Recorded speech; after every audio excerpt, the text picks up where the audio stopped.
Okay, this is the second video to accompany your reading for Monday. We're going to go over what natural law is, section C, starting on page 189. Now we're going to be talking about what St. Paul says about natural law, and then we're also going to look at what Thomas Aquinas says about natural law.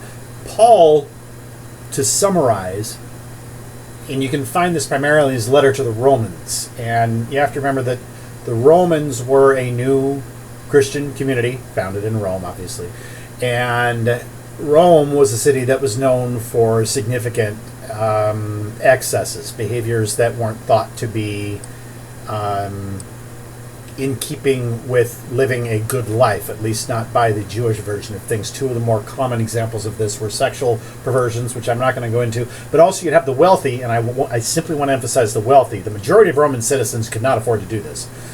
But there were a significant number of wealthy Roman citizens who would engage in extended food consumptions, where they would then they'd eat a huge meal that was very calorie rich and taste very good, very expensive, and then they'd have a different meal ready. So they'd purge the first meal, they'd throw up, and then they'd proceed to take part in the second. These are that's one example of the sort of excesses sometimes Roman citizens would engage in. And Paul, in his letter to the Romans, gets on the Roman citizens and says, you can't be doing that sort of thing, it's wrong. The Roman excuse was, well, we didn't know. We didn't know what the rules were. And Paul says, in first century lingo, what passes for first century lingo says, BS, you did know. Because if you look down to the bottom of 189, the wrath of God is revealed from heaven against all ungodliness and wickedness of men, but who by their wickedness suppress the truth. For what can be known about God is plain to them, because God has shown it to them. Ever since the creation of the world, his invisible nature, namely his eternal power and deity, has been clearly perceived in the things that have been made. So they are without excuse.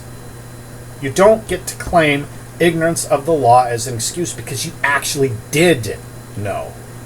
Now, I want to clarify a slight difference here, because sometimes you get,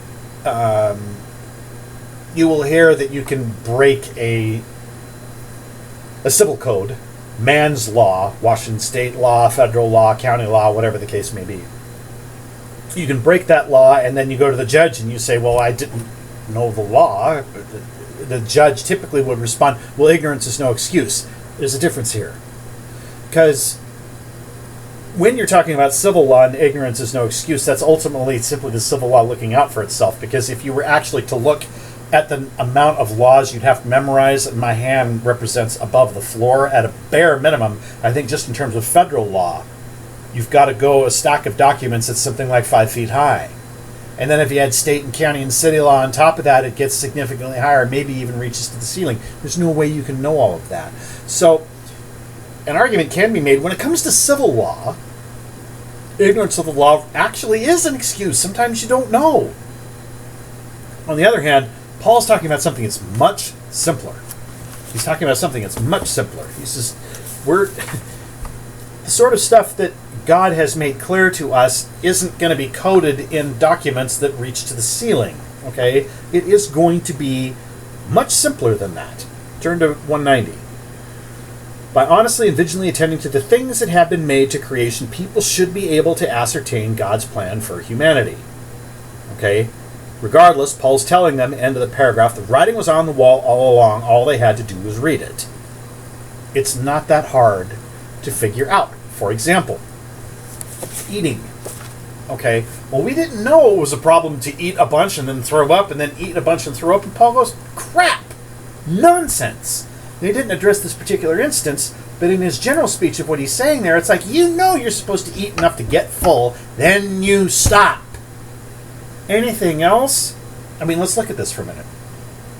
You cook 4 full meals. Eat 1, throw up. Eat 2, throw up. Eat 3, 4 up. Eat 4, throw up. Really quickly, what are the problems associated with this? Waste. Cost.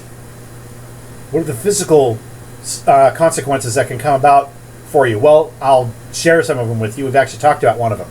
Torn esophagus, stomach damage, tooth decay. And if you do this often enough, you actually can get a sodium imbalance, and it can lead to heart failure. So seems fairly evident you're not supposed to do that sort of thing. You didn't need an actual rule to be told that. But then Paul goes one step further.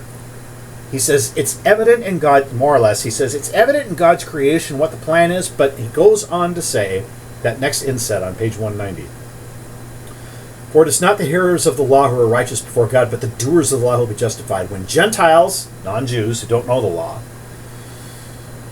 have not the law do by nature what the law requires, they are a law to themselves, even though they do not have the law. They show that what the law requires is written on their hearts, while their conscience also bears witness. So for Paul, in this letter to the Romans, he's saying natural law is actually found in two places. It's kind of found like in the rule of nature. Okay?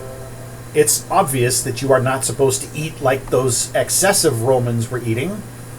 That's not what food was for. That's not what your body was made for. But it's also written in your conscience.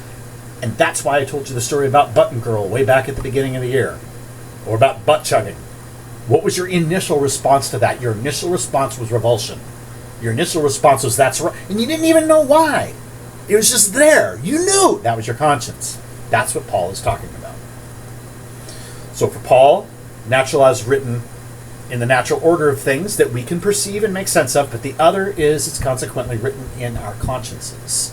We can see for ourselves, we can determine for ourselves without having it be told to us by God or written down by a human lawmaker that something necessarily is right or wrong. So that's Paul. Now, in looking at Aquinas, tended to be so, I don't want to say Paul was simple, but Aquinas was intellectually very sophisticated. He got into it in much deeper detail, and he wants us to look at both what we mean by law and what we mean by natural. So if you look at C2, page 190, at least in my book, 190, it's a paragraph that states, according to Thomas, the word law can be used either in a broad and general way or in a more specific way. Like Leviticus is very specific. The Ten Commandments, to some extent, are more specific. Jesus' commandments, love God, love your neighbor, those are much more general. Go to the next paragraph. In my book, top of page 191, when the church refers to natural law, however, she's not really referring to law in the specific sense. Though Aquinas believed there were very general principles all people have imprinted in them by God, for instance, do good and avoid evil, he obviously didn't believe that all of God's divine laws were secretly stored in people's minds. So in short, when you're talking about the law, that Paul was kind of referring to with regards to what's in our consciences, to some extent he's talking about a general sense. He's not talking about the deep specifics, like don't eat pork, or don't wear a garment that has a rend in it. Now, in a broader sense, and this is key, the next paragraph, in a broader sense, however, a law for Aquinas is merely a rule or principle that guides something to its telos. Remember our study of Aristotle? What is telos? What is its purpose? Okay. So, and then he goes on about instinct and law. What is the purpose, among other things, of our mouths when it comes to feeding? Okay, when it comes to food. Right, we're supposed to chew and take food in. We are not supposed to be using that as going out. Conversely, the exit portion of our bodies is designed for the evacuation of waste. It is not meant for the insertion of food or alcohol or whatever the case may be. Okay, and that's the purpose of things. So we go back to Aristotle and figure out, well, what is the purpose of a given thing? What is the purpose of a human? And it is from that Aquinas would say we would find what these general laws are. But you don't necessarily know that right away. Okay, like I said, there's not this filing cabinet, and our conscience sometimes will not immediately inform us. Like it's not immediately necessarily informed with regards to abortion, or particularly something like birth control. Our instinct, our conscience might be telling us that birth control is perfectly okay. Sometimes our instinct is telling us that gay marriage is perfectly okay, and I promise you we will visit that. If you go to the next paragraph, understood in this sense, the true law of man is reason, in the sense of two things. Not only your reason for existence, but also your ability to use reason. Okay, your ability to think, your ability to problem solve, your ability to solve puzzles. Okay? Law stems from our ability to perceive nature and make sense of it. All right. So, to move to 192, a brief summary of the main tenets. You've got 4 crosses there.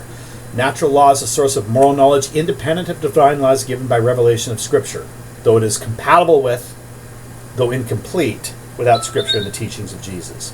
So natural law is moral knowledge that is potentially outside of Scripture, but is supported by Scripture and tradition. Next, all rational creatures have within them this natural law, or access to this natural law, regardless of their religion or culture. The natural law is innate in all people. We all recognize that we're not supposed to be like Button Girl, or Butt Jug, or jump off 5-story buildings. Okay? It's instinctive within us. We understand it on a basic level. Next, knowledge of the teachings of natural law may be ascertained through the use of reason and conscience, as well as through the reflection on the design of creatures. What is the purpose of things? What is the purpose of a given thing? What is the purpose of a given action? This is key to understanding why the church is opposed to contraception, which we'll get into later. Finally, to believe in natural law is to believe in an objective moral order that can be grasped by human reason. That someone else put this all together, but we are capable of making sense of it. Okay, that's the best we can do with regards to natural law right now. So that's all I've got for you. You guys have a good weekend.